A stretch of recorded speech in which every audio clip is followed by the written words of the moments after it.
உண்மை இன்னொரு பக்கம் என்னவென்றால், இதுதான் அற்புதமான இன்னொரு சைடு, சூட்சுமமான சைடு.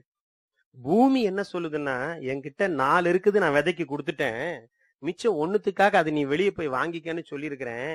ஆனா 4 நான் உனக்கு கொடுத்தேன்ல, நீ பதிலுக்கு என்ன கொடுத்த? விதைக்கிட்ட கேக்குது, பூமி கேக்குது, உனக்கு என்ன வேணும் கேளு. நான் விதை கடையில தொங்கிட்டு இருந்தப்ப எனக்கு 4 கிடைக்கல, காத்து தண்ணி தனித்தனியா கிடைச்சது. இங்க உன்கிட்ட என்ன நட்ட பிறகுதான் 4 கிடைச்சது எனக்கு. நான் 5வது நோக்கி நான் வெளியே போறேன் விண்சக்தி தேடி. 4 நீ எனக்கு கொடுத்த இல்ல, நானும் உனக்கு ஏதாவது கொடுக்கணும், உனக்கு என்ன வேணும் கேளுன்னு நிலத்தை பார்த்து விதைய கேக்குது. அப்போ நிலம் சொல்லுது, ஒன்னே ஒண்ணுதான், உனக்கு 4 கொடுத்தேன்ல, நீ வெளியே போய் 1த்துக்காக போற பாரு இந்த விண்சக்தி, அதை வாங்கி எனக்கு கொடு. அப்போ பிளான்ட்ஸ் தங்களோட சர்வைவலுக்காக வெளியே வரதா நம்ம நினைக்கிறோம். தாவரத்தை உயிர்ப்பிப்பதற்காக தான் நம்ம நடுறதா நினைக்கிறோம். தாவரத்தை உயிர்ப்பிப்பதற்காக நாம நட்டாலும் அந்த தாவரம் மேல் நோக்கி விண்சக்தியை பெறும்பொழுது அந்த விண்சக்தி எங்கே சென்று சேர்கிறது? பூமிக்கு. உண்மையிலே சொல்ல போனாக்கா, plants they are functioning as an antenna to receive the 5th element and bring it to the earth. அப்போ பூமிக்குள் இருக்கும் உயிராற்றலை பாதுகாக்கும் வல்லமை யாருக்கு இருக்குன்னா, அந்த தாவரங்கள், அதோட ஆண்டனாஸ் தான் இருக்கு. பூமியுடைய ஆண்டனாக்கள் இந்த தாவரங்கள். அதனால்தான் ஒரு மரத்தை நீ வெட்டும் போது உனக்கு என்ன தேவைக்காக நம்ம வெட்டினாலும் கூட, நீ எப்படியோ ஒரு மரத்தை சரிக்கிற அப்படின்னா, அந்த மரம் அந்த கீழே இருந்த நிலத்துக்கு எவ்வளவு விண்சக்தியை உள்ள கொண்டு போய் கொடுத்து, அந்த பஞ்சபூதம் ஒன்னா கலந்தா மட்டும்தான் அது பிராணா. இல்லைன்னா பிராணா கிடையாது. நீர் தனியா இருந்தா பிராணா கிடையாது, நிலம் தனியா இருந்தா பிராணா கிடையாது. அப்போ அந்த ஒரு மரத்தை அங்க இருந்ததுனாக்கா, அந்த மரத்தை சுத்தி இருக்க இடத்துக்கு, பூமிக்கு கீழே எவ்வளவு பிராண ஆற்றலை அது கொண்டு போய் சேர்க்கின்றது. விண்சக்தி எடுத்து போய் கொடுக்கறது மூலமா அந்த இடத்துக்குள்ள உயிராற்றல் என்ன பண்ணி வைக்கிறது? பாதுகாத்து வைக்குது. அந்த உயிராற்றல் நம்பிதான் பூமி தனக்கு உள்ள இருக்க ஜீவராசிகளை உயிரோட வச்சிருக்குது. நீங்க சொல்ற நைட்ரஜன் பிக்சேஷன்ல இருந்து எல்லா காரியத்தையும் பண்ணிக்குது. ஏன்? பூமி சுழன்றுகிட்டே இருக்குது. அது சுழறதுக்கு தேவையான உயிராற்றலுக்கு 5 வேணும். 5ல 4 அதுகிட்ட இருக்கு, 1 தாவரத்துக்கிட்ட இருந்து அது வாங்கிதான் இன்னும் பூமி சுழண்டு கொண்டிருக்கிறது. தாவரங்கள் குறைந்த இடத்தில் நிச்சயமா பிளேட்ஸ் மூவ் ஆகதான் செய்யும். பிளேட்ஸ் கிளைமேட் சேஞ்ச் வரதான் செய்யும்னாக்கா இதுதான் காரணம். அப்போ தாவரத்தை பற்றி ஒரு செய்தி இங்க நான் இங்க பதிவு செய்ய நினைக்கிறேன். தே ஆர் நாட், அவங்களுடைய தேவைக்காகவோ மனிதர்களுடைய தேவைக்காக மட்டுமே தாவரங்கள் முளைப்பதில்லை. பூமி தன்னை சுழன்றதுக்கு தேவைப்படுற உயிராற்றலை தனக்கு வேணும் என்பதற்காக இந்த தாவரங்களை அவை ஆண்டனாவாக பயன்படுத்தி கொண்டிருக்கின்றது என்ற ஒரு உண்மையான விஷயத்தை புரிஞ்சுக்கணும். நம்முடைய இந்திய கலாச்சாரத்துல வீட்டுக்கு என்ன பண்ணிருப்பாங்க அந்த காலத்துல, வீட்டுக்கு பின்னாடி ஒரு வேப்ப மரம், வீட்டுக்கு முன்னாடி ஒரு துளசி மாடம், 2 மரத்தை வீட்டுல வச்சு என்ன பண்ணிட்டாங்க, முன்னாடி ஒரு செக்யூரிட்டி, பின்னாடி ஒரு செக்யூரிட்டி. இந்த 2 பேரும் என்ன பண்ணணும் வேலை, வானத்துல இருக்க விண்சக்தியை வலிச்சு அந்த பூமிக்குள்ள கொடுக்கணும். இந்த பக்கம் அவர் கொடுப்பாரு வேப்ப மரம், முன் பக்கத்துல துளசி செடி கொடுக்கும்.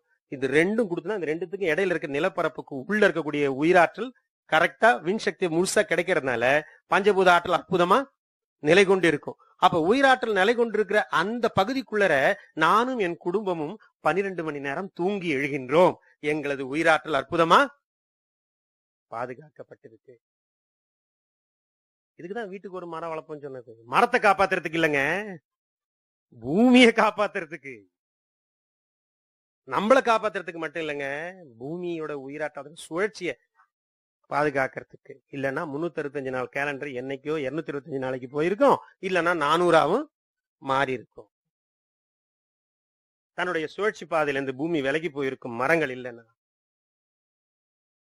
அத்தகைய ஒரு அற்புதமான பூமியை தனது சுழற்சி பாதையில் நிலை கொள்ள செய்கின்ற அந்த காரியத்திற்கு ஏற்பட்ட மிகப்பெரிய ஒரு பாதகம் மரம் அழிதல் என்பது. ஏன் நம்ம இதை எடுத்திருக்கிறோம் சில நேரத்தில் நமக்கு பல நேரங்கள் நமக்கே தெரியாதுங்க. நான் ஏன் இங்க வந்தேன்னு எனக்கு தெரியாது. வந்த பிறகுதான் தெரியுது. அவங்க சில காரியங்கள்லாம் சொல்லும்போதோ இது something connected with the prana, survival of the planet, not the matter of just human beings or life in this planet. It is a matter of life of the planet, not life in the planet. அப்படிங்கிற விஷயம் நமக்கு இங்க வந்த பிரதான தெரியும். So அதை பகிர்ந்துக்கணும்னு நினைச்சேன். Now I get into the subjects. பெண்மையை காப்போம், தாய்மையை உறுதி செய்வோம். இது கொஞ்சம் உணர்ந்துட்டோம்னா இந்த தாவரங்கள் என்ன பண்ணுதுன்னு நமக்கு போற போக்குல எங்கேயாச்சும் பப்ளிக் இடத்துல சிறுநீர் கழிப்போம் இல்லைங்களா? பொதுவா ஆண்கள் பொது இடங்கள்ல சிறுநீர் கழிக்குமோ அந்த இடத்துல ஒரு செடியோ ஒரு பச்சை புல்வெளி இருந்தா மனசு சங்கடப்படுங்க. என்னடா அது, அந்த இடத்துல உயிராற்றல காப்பாத்தி வச்சிருக்க ஆண்டனா மேல போய் நாம இல்லையா என்ன மாதிரி தப்பான காரியத்தை செய்யறோம்னு மனசு உறுத்த ஆரம்பிச்சிருங்க. பொது இடங்கள் நமக்கு யூரின் கூட போக முடியாதுங்க. அந்த அளவு குற்ற உணர்ச்சி வந்துடும் உள்ளர. ஏன் பெண்மையை பாதுகாப்பும் தாய்மையை உறுதி செய்வோன்ற விஷயத்த நம்ம இங்க சொல்றோம்னு கேட்டீங்கன்னாக்கா, இன்னைக்கு இன்ஃபெர்டிலிட்டி அப்படிங்கிறது, மலட்டுத்தன்மைன்றது, குழந்தையின்மைன்றது ரொம்ப பெரிய ஒரு விஷயமா போயிட்டே இருக்கு. நாம என்ன சொல்றோம் கேட்டீங்கன்னா, தாய்மையை நிலைநிறுத்துவதற்கு தயவு செய்து இன்ஃபெர்டிலிட்டிக்கு மருத்துவம் செய்ய வேண்டாம்ங்கிறத நம்மளுடைய. ஏன் மருத்துவம் செய்ய வேணாம் அப்படின்னு சொல்றோம்னு கேட்டீங்கன்னாக்கா, ஒரு பெண் தாய்மை அடைவதற்கு அடிப்படையாக என்னென்ன இருக்கணும்? அமெனோரியா அப்படின்னு சொல்லக்கூடிய மாதாந்திர தீட்டு வராமல் இருத்தல். மாதவிடாய் 3 மாசத்துக்கு ஒரு தடவை 4 மாசத்துக்கு ஒரு தடவை தள்ளி போறது, அது நடக்கக்கூடாது. டிஸ்மெனோரியா, பெயின்ஃபுல் மென்ஸ்ட்ருவேஷன், வலியுடன் கூடிய மாதவிடாய் இருக்கக்கூடாது. மாதம் தள்ளி போகக்கூடாது, வரும்போது வலி இருக்கக்கூடாது. 3 மெனரேஜியா, வந்தது 5 நாள்ல நிக்காம 12 நாளைக்கு 11 நாளைக்கு பெரும்பாடு என்று சொல்லக்கூடிய ஒரு அதிக ரத்தப்போக்கு இருக்கக்கூடாது. 4 வெள்ளைப்படுதல் என்று சொல்லக்கூடிய லுக்கோரியா, இது இருக்கக்கூடாது. அமெனோரியா, டிஸ்மெனோரியா, மெனரேஜியா அண்ட் லுக்கோரியான்னு சொல்லுவாங்க. இந்த 4ம் இன்னைக்கு தலை விரிச்சு ஆடி இருக்கு. மென்சஸ் டேட் அவ்வளவு ப்ராம்ப்டா இருந்தது ஒரு காலகட்டம். இன்னைக்கு மென்சஸ் டேட்டை பத்தி கேட்டா சொல்லுவாங்க, பொதுவா இங்கிலீஷ்ல ஒரு அழகான ப்ராவர்ப் உண்டு, mother is the half doctor to the daughter அப்படின்னு. தாயானவள் மகளின் பாதி மருத்துவச்சி அப்படின்னு.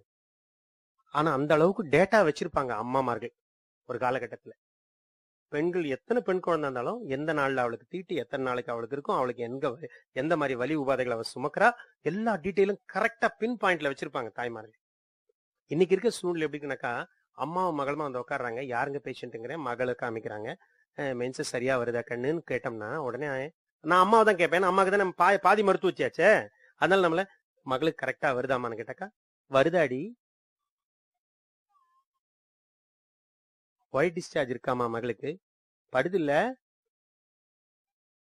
இந்த பாதி மருத்துவச்சி இன்று காணாமல் போயிருக்கிறாள். They have lost their credibility to stay as a doctor to their own daughters. போயிருச்சு. தெரியல, சுத்தமா என்ன நடக்குதுன்றது தெரியல. அது அப்ப அந்த குழந்தைங்களை கேட்டாலும் என்ன சொல்லுதுன்னு கேட்டாங்க, அது ஒரு 35 நாள் இப்படி இருக்கும் டாக்டர், நான் போன மாசம் இப்படி வந்தது, அதுக்கு முந்தின மாசம் அப்படி வந்தது, பெயின்ஃபுல் மென்ஸ்ட்ருவேஷன், டிஸ்மெனோரியா இருக்கு. ஆமா டாக்டர் வலிக்கும். எங்க வலிக்கும்? அடி வயிறு வலிக்கும். வலி இல்லாம எப்படி டாக்டர் வரும்? அடுத்த கேள்வி, வலி இல்லாம எப்படி வரும்? வெள்ளப்படுறது, அது இல்லாம யார் இருக்கிறா? அடுத்த கேள்வி. அப்ப என்ன போயிட்டு இதெல்லாம் நமக்கு தவிர்க்க முடியாத நம்முடைய வாழ்வோடு ஐக்கியமாயிட்ட விஷயங்களாக நம்ம ஏத்துக்க ஆரம்பிச்சிட்டோம். அப்படி இருக்க வாய்ப்பே கிடையாது. அப்ப இதை ஒரு பெண்ணுக்கு சரியான 27 நாட்கள் 30 நாளுக்குள்ள ஒரு மென்சஸ் வந்து, அது வரும்போது எந்த விதமான வலிகளும் இல்லாம கம்ஃபர்டபுளா இருந்து, அது 3 நாட்களுக்குள்ள 5 நாள் வரைக்கும் அற்புதமா ப்ளீடிங் ஆகி தானா நின்று வெள்ளப்படுதல்ங்கிற ஒரு விஷயம் இல்லாம இருந்தா என்ன சொல்லலாம்? அந்த அம்மாவை சொல்லுங்க, இந்த பெண்ணு நீங்க என்னன்னு சொல்லுவீங்க? இதுல 4 பிரச்சனையுமே அந்த பொண்ணுக்கு இல்ல, அந்த பொண்ணு நீங்க என்னன்னு சொல்லுவீங்க?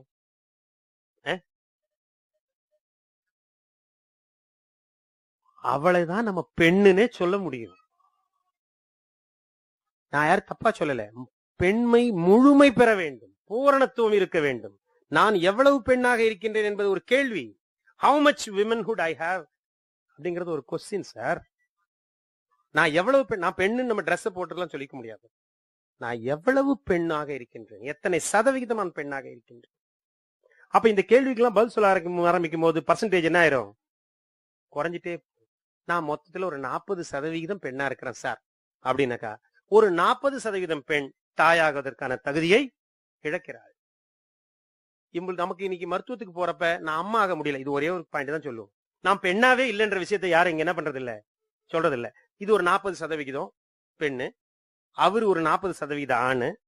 இந்த 40%ம் 40% ஒன்னா சேர்ந்து இன்னொரு 40% உருவாக்க முயற்சி பண்ணும் போது இயற்கை அதை அனுமதிப்பதில்லை, ஒத்துக்கொள்ளாது.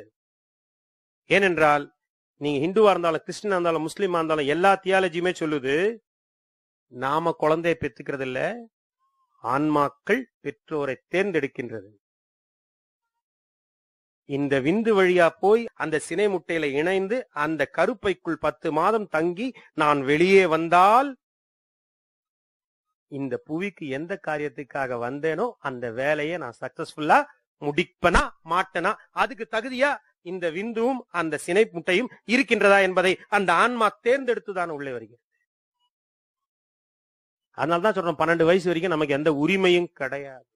12 வயசு வரைக்கும் ஒரு குழந்தைங்க படுற கஷ்ட நஷ்ட துன்பம் நோய்கள் பிரச்சனைகள் அவர்கள் வேதனைகள் என்ன கஷ்டத்தை ஒரு குழந்தை அனுபவிச்சாலும் அதற்குரிய பாவ புண்ணியங்கள் அவர்கள் பெற்றோரை மட்டுமே சேரும். ஏன்னா நீ ஏதோ ஒரு வகையில தப்பா அந்த குழந்தைய வளர்க்கறதுக்கு உனக்கு தேர்ந்தெடுத்து அது வந்திருக்கு, அது உன்னோட ரோல் என்னன்னு உனக்கு புரியணும். சார் சில இடத்துல போட்டிருப்பாங்க trespassers will be prosecuted, அத்துமீறி நுழைபவர்கள் தண்டிக்கப்படுவார்கள். ட்ரெஸ்பாசர்னா யாரு? அந்த இடத்துக்கு சொந்தம் இல்லாத வழியில் நடந்து போறவன். அந்த காலத்துல பாத்தீங்கன்னாக்கா வீடுகள்லாம் இங்கும் கோயம்புத்தூர் பக்கம் பொள்ளாச்சி பக்கம் திருப்பூர் பக்கம் வீடுங்க பெருசு பெருசா இருக்கும்.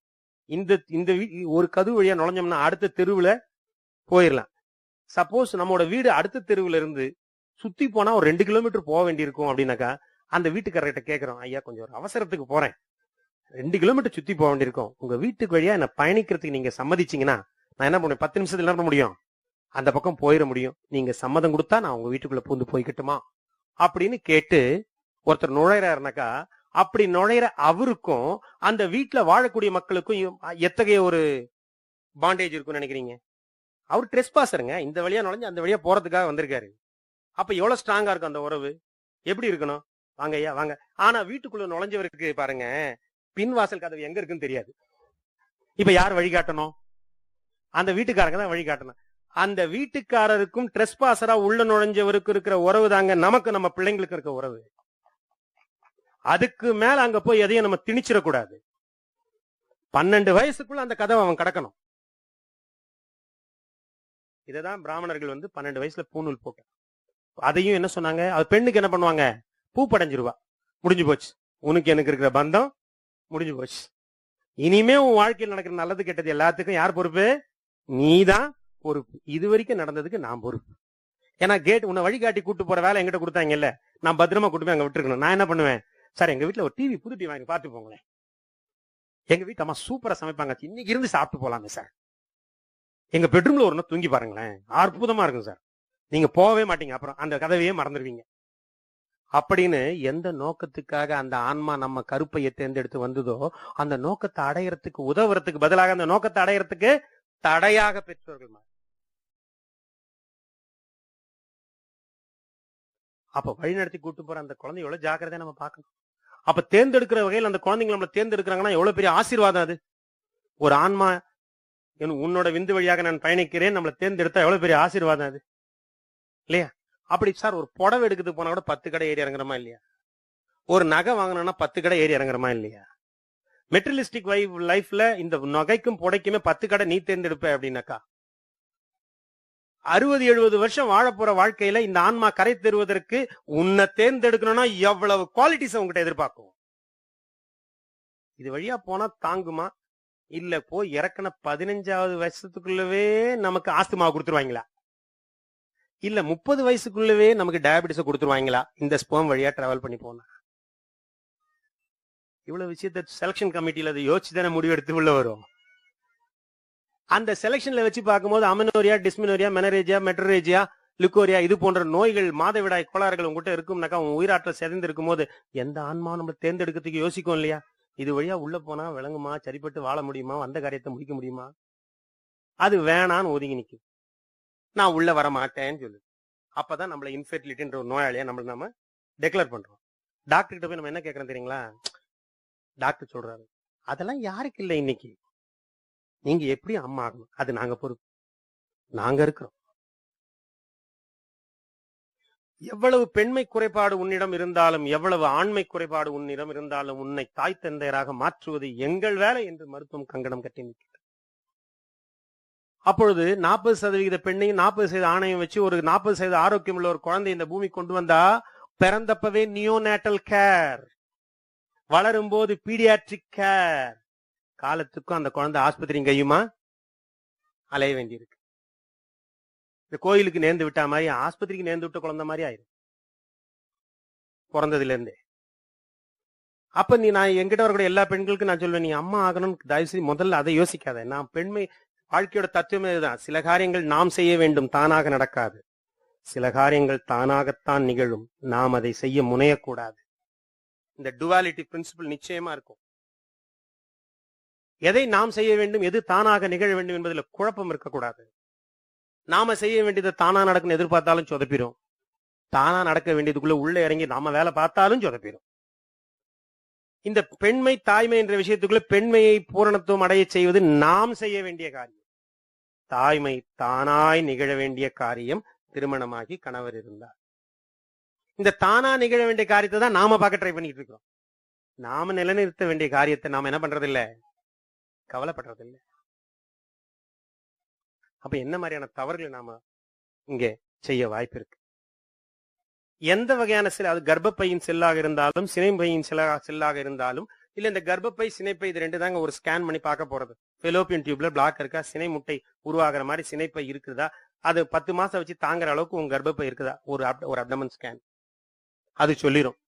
அதுக்கு அடுத்த விஷயமா ஒரு hormone FSH, LH, estradiol, progesterone, prolactin, இந்த ஹார்மோன்ஸ் எல்லாம் சரியா இருக்கா? இந்த ஹார்மோன் சரியா இருந்தா பெண்ணுக்குரிய ஹார்மோன்ஸ், ஆணுக்குரிய சில ஹார்மோன்ஸ் இருக்கு. அவருக்கு ஆண், உன்னை பெண் என்றும் ஆண் என்றும் உன்னை வித்தியாசப்படுத்தி எவ்வளவு பெண் எவ்வளவு ஆண் என்றும் நிர்ணயிக்கின்ற வல்லமை கொண்டதான் அந்த ஹார்மோன்ஸ். இது உடம்புல சரியா இருக்கா? ஹார்மோன்ஸ் உன்னை பெண்ணுன்னு முழுமையான பெண்ணுன்னு சொல்ற ஹார்மோன் சரியா இருக்கா? அதுக்கப்புறம் அந்த உறுப்புகளை, குழந்தைய தாங்கக்கூடிய உறுப்புகள் பலமா இருக்கா? இது ரெண்டே ரெண்டு விஷயம் தான் தேவை. அப்ப இந்த ஹார்மோன் சரியா இருக்கா அப்படிங்கறத எப்ப பார்க்கணும்? நாம அது எந்த விதமான செல்லாக இருந்தாலும், அது எந்த ஒரு கிளாண்டா வேணா, எண்டோக்ரைன் கிளாண்டா இருக்கட்டும், எந்த உறுப்பா இருக்கட்டும், இது எல்லாத்துக்கும் மாஸ்டர் கிளாண்டுன்னு சொல்லக்கூடிய பிட்யூட்டரியா இருக்கட்டும், எந்த ஒரு கிளாண்டா இருந்தாலுமே உன் மாசம் மென்சஸ கரெக்டா டேட்டை நிர்ணயிக்கிறது, சினை முட்டையை தூண்டி விட்டு 27 நாளுக்குள்ள ஒரு சினை முட்டையை முதிர்ச்சடை செய்து ஒரு ஓவம் கொண்டு வர வேலையை செய்யறது பிட்யூட்டரி. அதுகிட்ட எவ்வளவு விளையாட்டு நம்ம விளையாடுறோம் தெரியுங்களா? பெண்கள், வீட்டுக்கார் கோயிலுக்கு போறாரு, அந்த டேட்ல வந்தாலும் வந்துரும், என்ன பண்ணலாம்? என்ன பண்றோம்? அதுக்கு நம்ம ஒரு டேப்லெட்ஸ் போட்டு தள்ளி வைக்கிறது, முன்னாடி கொண்டு வர்றது, எல்லா காரியத்தையும் செய்ய முடியும். செய்யலாமான்னு யாருமே ஏன்னா மருத்துவம் தானே மாத்திரையும் கொடுக்குது. அதுக்கும் மருத்துவம் வந்து இன்னைக்கு பேஷண்ட் காம்ப்ளைன்ஸா மாறிடுச்சு, கஸ்டமர் கேரா மாறிடுச்சு. நீ என்ன கேட்கறியோ அதை நாங்க, துணி கடைக்கு போனா அவர் இஷ்டப்பட்டபடி எடுக்கணும், நகை கடைக்கு போனா அவங்க இஷ்டப்பட்டபடி எடுக்கணும். ஆனா மருத்துவத்துக்கு வந்தா நம்ம இஷ்டப்பட்டபடி மருத்துவம் செய்ய முடியாது. எது சரியோ அதைத்தான் மருத்துவம் செய்ய வேண்டும். எது உனக்கு பிடிச்சிருக்குதோ அதை செய்ய முடியாது. துணி கடையில நகை கடையில உனக்கு பிடிச்சது கேள்வி. மருத்துவர்கிட்ட போனா எனக்கு எது சரியோ அதை சொல்லுங்க ஐயான்னு சொல்லு. நான் இன்னைக்கு எங்க வீட்டுக்கார் கோயிலுக்கு போறாரு, இல்ல மாலை போட்டிருக்காரு, தள்ளி வைக்கணும்னு நினைச்சா அது சரியா தப்பான்னு கேட்க மாட்டோமா? அத மருத்துவர் சொல்ல வேண்டாமா? அம்மா தாயே, நீ ஒரு மென்சஸ தள்ளி வைக்கல கண்ணு, அல்ல ஒரு மென்சஸ் நீ முன்னாடி கொண்டு வரல கண்ணு, இது ஒரு மென்சஸோட அந்த 30 நாள் சமாச்சாரம் இல்ல கண்ணு. இது இப்ப கொடுக்கற மாத்திரை எங்க போய் வேலை செய்ய போகுது தெரியுமா? உன்னோட பிட்யூட்டரி அதுல ஏறி பளிச்சுன்னு ஒரு அரை விட்ட உடனே மென்சஸ தள்ளியும் வைக்கலாம், முன்னாடியும் கொண்டு வரலாம். பிட்யூட்டரிய ஒரு தடவை அடிச்சா என்னங்க தப்பு? ஒரே ஒரு முறை தானே. எங்க வீட்டுக்கார கோயிலுக்கு போற பூஜைக்கு தானே ஒரு முறை, ஒரு முறை தானே அடிக்கிறேன் பிட்யூட்டரிய, அடிச்சுட்டு போட்டோம். இதுல என்ன தப்பு? என்ன தப்பா? அப்ப பிட்யூட்டரி உங்களுக்கு சொல்லணுமா இல்லையா அது என்ன வேலை பாக்குன்னு? 13 வயசுல நீ பெண்ணா ஆவியா ஆக மாட்டியா?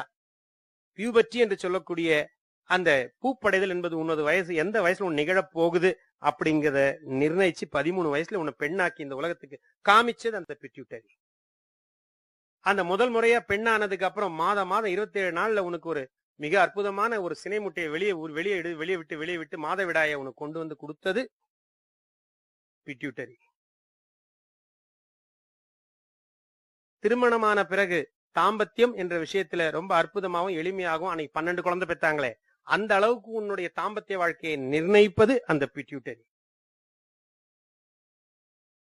கன்சீவ் ஆனது கரெக்டான ஃபண்டல் இம்ப்ளான்டேஷன், கர்ப்பப்பையில எந்த இடத்துல பிளான்ட் ஆனா வெளியே போகாம 10 மாசம் அபார்ஷனே ஆகாம நிறுத்துற அந்த இடத்துல கொண்டு போய் அந்த கருவை பதிய வைக்கிறது கர்ப்பப்பைக்குள்ள அந்த பிட்யூட்டரி.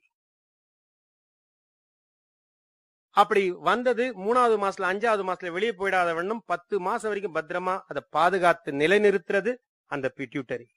10வது மாசம் வந்த உடனே சொன்ன தேதியில இனிமே நீ 10 மாசம் பாதுகாத்து உள்ள வச்சேன், இதுக்கப்புறம் உன்னை உள்ள இருக்கவும் விட மாட்டேன் அப்படின்னு சொல்லி வெளியே அனுப்பி விடுறது அந்த பிட்யூட்டரி. அது வரைக்கும் வெறும் உடலில் ஒரு மாற்றமாக மட்டுமே அந்த மார்பகத்திலிருந்து ரத்தத்தை உணவா டைரக்டா குழந்தை கொடுத்திருந்து அந்த குழந்தை வெளியே வந்த அப்புறமும் இப்பவும் நான் என் ரத்தத்தை உனக்கு தரம்பா பாலாக என்று சொல்லி மார்பகத்தில் பாலை முதல் முறையாக சுரக்க வைத்த அந்த சூட்சுமத்தை காட்டியது அந்த பிட்யூட்டரி. 48 வயசுல இனிமே நான் கருவுறுதலுக்கு வாய்ப்பு இல்லை, நான் இந்த ப்ரொடக்ஷன் ஜாபை நான் வைண்ட் அப் பண்றேன் அப்படின்னு சொன்னா சூல் சுருங்குதல் என்று சொல்லக்கூடிய அற்புதமா இது எல்லாத்தையும் அழகா முடிச்சு வச்சு உன் பெண்மையை முற்று பெற செய்வதும் அந்த பிட்யூட்டரி. அந்த பிட்யூட்டரியை தள்ளி வைக்கதான் இப்ப மாத்திரை கேட்டேன்னு சொல்லி இருக்கணுமா இல்லையா? அது கூட விளையாடத்தான் நீ மாத்திரை போட்டேன்னு சொல்லணுமா இல்லையா? அது கூட விளையாட வேண்டாமா, விட்டுடுவோம்.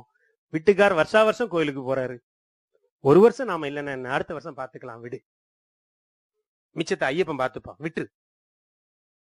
விட்டுக்கலாம்ல. சயின்ஸ் சொல்லிருக்கு, சயின்ஸ் சொன்னதானே சொல்றோம். ஆனா சயின்ஸ் நமக்கு எந்த அளவுக்கு சொல்லி கொடுக்குதோ அதே சயின்ஸ் நம்முடைய தேவைகளை பூர்த்தி செய்யக்கூடிய ஒரு விஷயமாக என்ன பண்ணுது, நம்மள பொருளாதாரத்தை நம்மளுக்கு பெரும் பணம். அப்போ முதல் தவறாக பூப்படையிலிருந்து ஆரம்பிக்கணும் பெண்மையை பாதுகாக்கிற விஷயத்த. பூப்படையில என்ன சார் பாதுகாக்கிறதுக்கு இருக்கு? தானா நடக்கிற நிகழ்வு தான். ஆனா முதல் முறையாக பியூபிஸ் என்று சொல்லக்கூடிய இந்த எலும்பு, சாக்ரம் என்று சொல்லக்கூடிய பின்னன் எலும்பு, கூபக எலும்புன்னு சொல்லக்கூடிய பெல்விஸ் சொல்ற இந்த எலும்பு, சோ உன்னுடைய பெண்ணின் பெல்விஸ், பியூபிஸ், சாக்ரம், இந்த அஸ்தி இருக்கு பாருங்க, முதல் முறையா ஒரு ஓப்பனிங் கொடுக்கும். அந்த ஃபர்ஸ்ட் ஓப்பனிங் நிகழ்றது பேர் தான் நம்ம பியூபர்ட்டின்னு நம்ம சொல்றோம். முதல் முறையா ஓப்பனிங் கொடுக்கும். அது எவ்வளவு பயங்கரமான ஒரு விஷயங்கிறது யாருக்குமே தெரிய மாட்டேங்குது. ஏனென்றால் அஸ்தி என்று சொல்லக்கூடிய ஒரு பொருள், அஸ்தி என்று தனியாக நமது மருத்துவங்களில் இல்லை. சித்தர் பாரம்பரிய மருத்துவங்களிலேயோ அல்லது ஆயுர்வேத பாரம்பரிய மருத்துவங்களிலேயோ மர்ம சிகிச்சைகளிலோ அஸ்தி என்று சொன்னால் உடனே ஒரு வார்த்தை இணைந்து வரும், அஸ்தி கட்டு. கட்டு என்று சொன்னால் பிரியாமல் இருந்து கட்டப்பட்டு இருக்கின்ற ஒரு பொருள். A binded one, bonded one, strongly networked one. அது நம்ம அப்படி இன்டாக்ட்னஸ் என்ற வார்த்தை இங்கிலீஷ்ல சரியான வார்த்தை. இன்டாக்ட்னஸ் ஆஃப் த ஜாயிண்ட்ஸ் அப்படின்னு சொல்லுவோம்.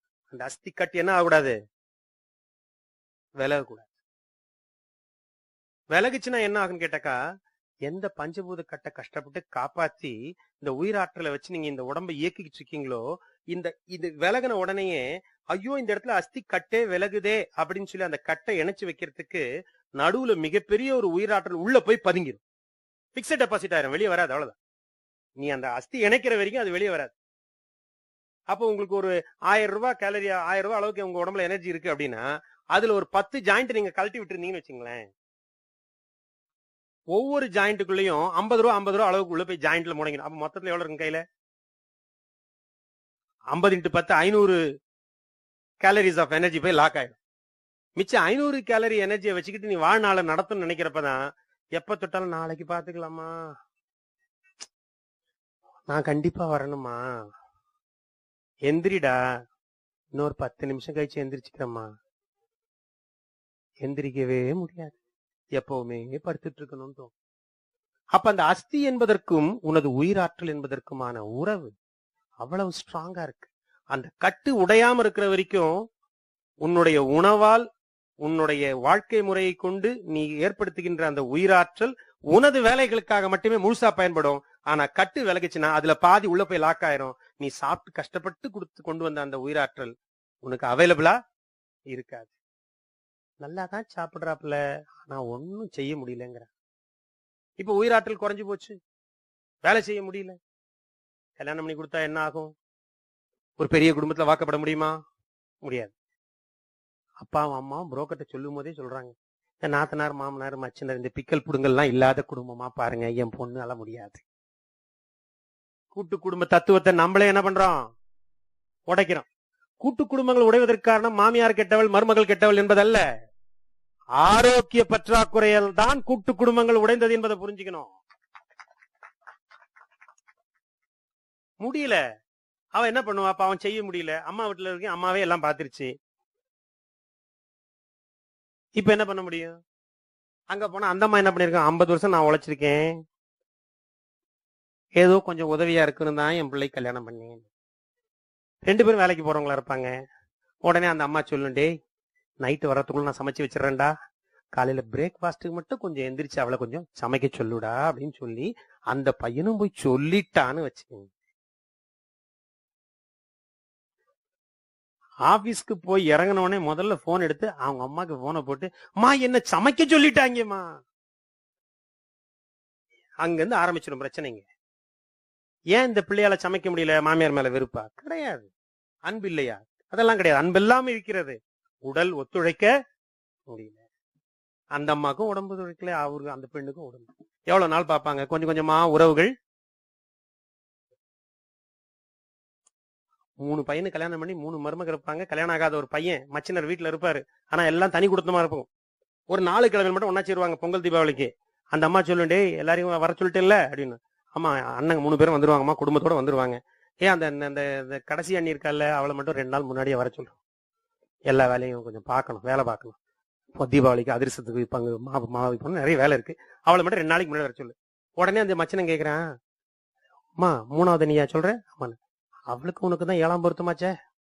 வந்த உடனே சண்டை பிடிக்க ஆரம்பிச்சிருங்க 2 பேரும். இப்ப வேலை செய்யறதுக்கு அவளே கூப்பிடுற, டே அவளுக்கு வாய் கொஞ்சம் அதிகம் தான்டா, ஆனா அவ தான் எடுத்து போட்டு எல்லா காரியத்தையும் செய்வாடா. அவ இருந்தால்னா எனக்கு கொஞ்சம் ரெஸ்டா இருக்கும். என்ன கொஞ்சம் வாய் கொஞ்சம் கூட, அவ்வளவுதான், தப்பு இல்ல. ஆனா மிச்சம் 2 பேருங்க எங்கிட்ட எதிர்த்தே பேச மாட்டாங்க. ஆனா அவங்கள உட்கார வச்சு நான் தாண்டா காப்பி போட்டு கொடுத்துட்டு இருக்கணும். அப்ப உறவுகள் பாருங்க, வாயு நமக்கு இருந்தா கூட அந்த மாமியார் நினைக்குது அந்த மருமகளை விட்டு கொடுக்க முடியாது, அவதான் எனக்கு வேணும்னு நினைக்கிறேன். ஏன்னா உயிராற்றல் அற்புதமா, ஆரோக்கியத்தை அற்புதமா இருந்த மருமகாவ எடுத்து போட்டு செய்யக்கூடிய மருமக. அந்த பெண்ணுக்கு சென்ற இடமெல்லாம் சிறப்பு. தாய் வீட்டுல இப்ப ஜாக்கிரதையா இருக்கணுமா இல்லையா கண்ணுங்களா? இங்க வளர்த்துக்கிட்டு தான் அங்க போய் செலவு பண்ற இடம். நான் எல்லாமே சொல்லுவேன், இந்த பொம்பளை சின்ன பிள்ளைங்க எல்லாம் கல்யாணம் ஆகாத பிள்ளைங்க வருவாங்க, அவளுக்கே வெள்ளப்பட்டுக்கிட்டு இருக்கு அந்த பிள்ளை. கண்ணு அம்மா சொல்றப்ப இப்ப கசக்கதான் செய்யும். நல்லா கேட்டுக்க, சிம்பிளா சொல்றேன். சாப்பிட்டியா கண்ணு, சாப்பிட்டியா கண்ணு, சாப்பிட்டியா கண்ணுன்ற அந்த வார்த்தை தாய் வீட்டுல இருக்கும் போது வரைக்கும் தான் கேட்கும்.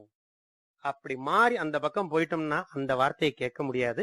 கொஞ்சம் மாறி கேட்கும், கொஞ்சம் வித்தியாசப்பட்டு கேட்கும். சாப்பாடு ஆயிடுச்சா கண்ணுன்னு கேட்போம், சாப்பிட்டியா கண்ணுன்னு கேட்க மாட்டோம். சாப்பாடு ஆயிடுச்சா கண்ணுன்னு கேட்போம். எல்லாரையும் சாப்பாடு போட்டு குழந்தைங்களே கணவனையும் மாமியாரையும் மாமனாரும் அவங்கவுங்க பக்குவத்துக்கு சமைச்சு கொடுத்துட்டு கடைசியா என்ன சாப்பிட்டோன்னு தெரியாம 10:30 மணிக்கு சாப்பிட்டு உறங்க போகும்போது மனசுக்குள்ள ஒரு வலி வருமே. எல்லாரும் தூங்குறாங்க, எல்லாரும் சாப்பிட்டாங்களான்னு பார்த்தேன், ஒருத்தர் கூட சாப்பிட்டியாடா அப்படின்னு கேட்கலையே. என்ன எங்க அம்மா என்னை இப்படி தேடி தேடி தேடி ஒருவேளை சாப்பிடனாலும் பதறி போயிருமே. அப்ப அம்மா சொன்னப்ப புரியலையே, அம்மா சொன்னப்ப புரியலையேன்ற வருத்தம், அந்த வருத்தம் வரக்கூடாதுன்னா கண்ணு இப்ப என்ன பண்ணிக்க, நல்லா சாப்பிட்டுக்க, ஜாக்கிரதையா ஆரோக்கியத்தை பாத்துக்க. அவங்கள போய் குறை சொல்லிடாத, அவங்கள போய் குறை சொல்லிடாத. நீ குடுக்கிற இடம் அது, இது வாங்குற இடம். நீ மாத்தி எதிர்பார்த்து பிரச்சனையை கொண்டு வந்துடாத.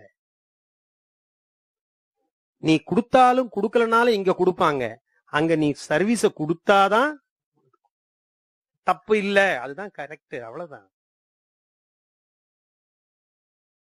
அப்ப அந்த பெண்ணின் ஆரோக்கியம் பூப்படையும் போது அஸ்திக்கட்டு நகர்ந்துச்சு அப்படின்னா, இந்த பூப்படைகிற நேரத்துல ஒரு மிகப்பெரிய பூப்படைகிறதுன்றது என்னப்பா? பூப்படைகிறதுனா என்னப்பா?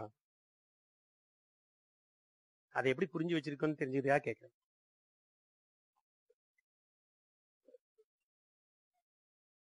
How will you view the puberty? Puberty எப்படி கண்டு பார்க்கணும்? பியூபர்ட்டினா என்னப்பா? வயசுக்கு வருதுன்னா என்ன? சார் வயசுக்கு வருதுன்னா வயசுக்கு வர்றது சார்.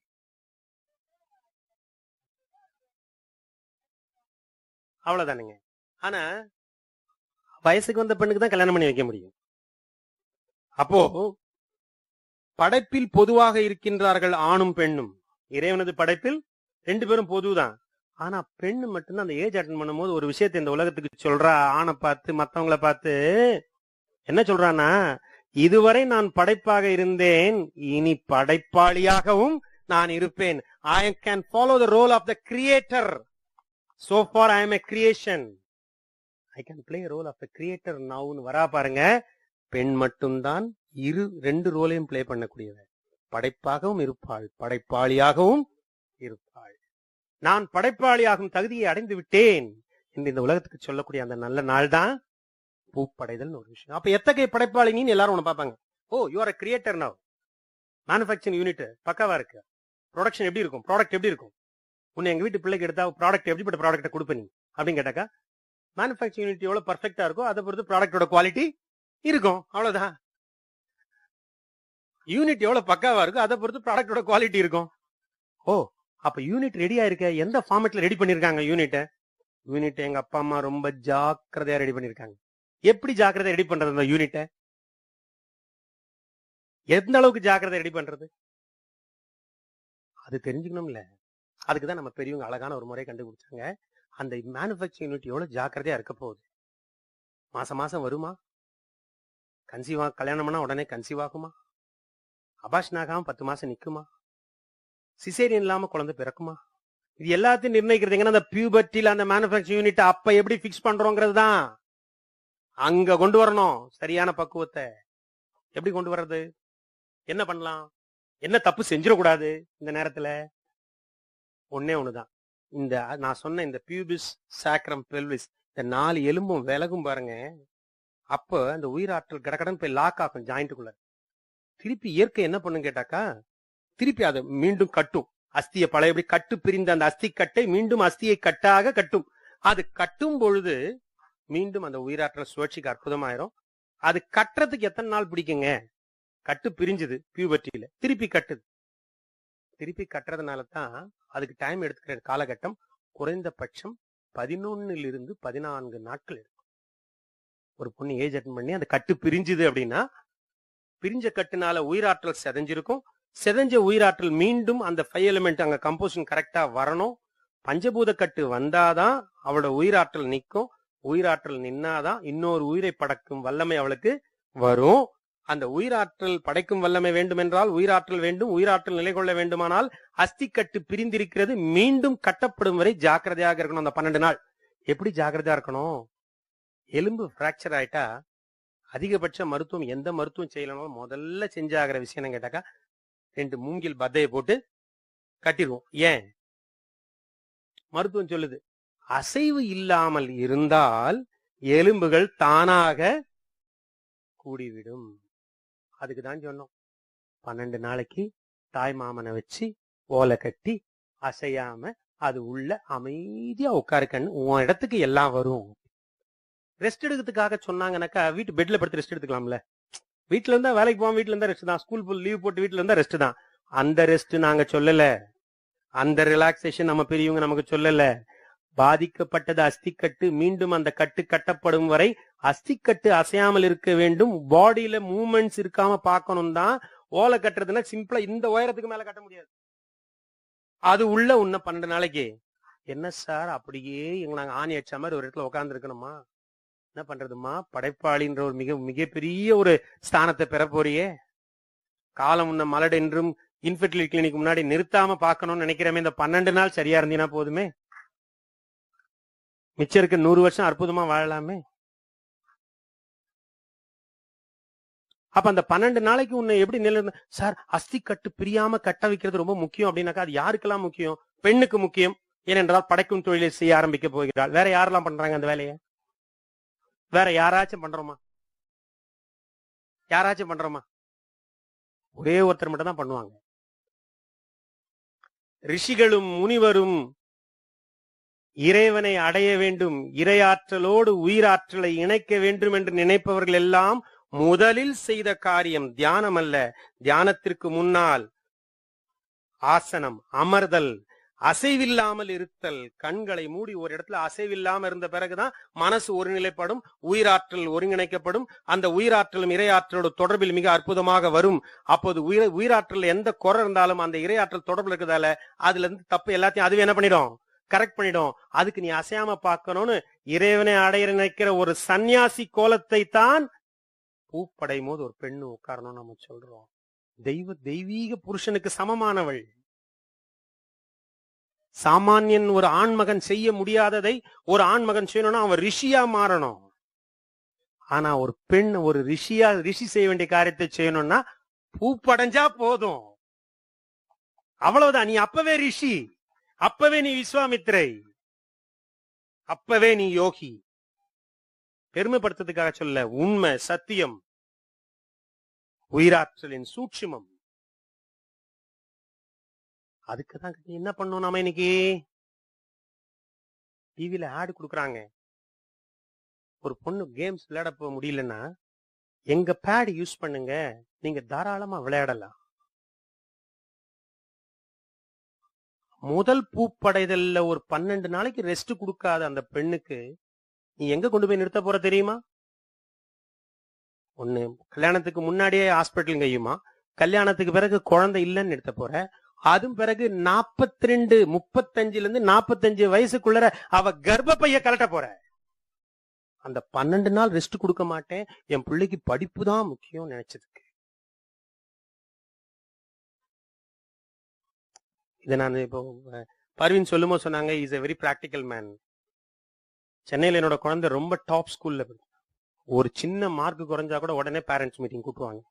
ஏஜ் அட்டன் பண்ண 8வது படிக்கும் போது போனேன், கார் வச்சேன், கொண்டு வந்தேன். அவளை ஃபுல் ரெஸ்ட் ரிலாக்ஸேஷன்ல உட்கார வச்சினேன். கண்ணு அசையக்கூடாது, கண்ணு. தாய்மாமா ஓலை கட்டுறாரா இல்லையான்னு எனக்கு தெரியாது.